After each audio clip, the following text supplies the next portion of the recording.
I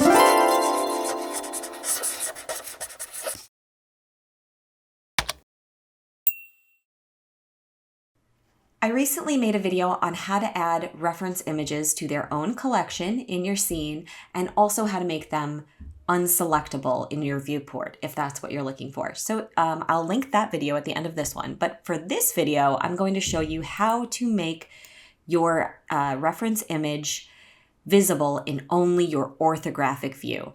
So an orthographic view would be like this one from the top angle. So when you're modeling, this can come in handy because you want to see things from a certain angle only.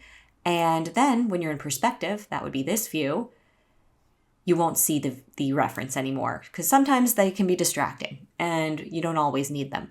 So let's do it. Let's go. I've got my reference image selected, this one on the bottom, and I want to make it visible only in orthographic view. So I'm going to go over to the side and I'm going to go to this data menu or object data properties. Now I can see some information. I'm looking for the show in area, and you can see orthographic and perspective are both checked off. I am going to uncheck perspective. Now you can see that image has disappeared, but it is not gone forever. So if I kind of move my view up to the top of this image and then hold down Alt, it will snap to that top orthographic view and it's back. So I can see it, I could model accordingly. And then when I want to see my object back in perspective, I just middle mouse navigate around my scene again. Now, if I snap to another orthographic view, like this one, I'm seeing that my reference image is there, but I can't really see it because of the angle that it's at. So that's fine. I really only need it for that top angle.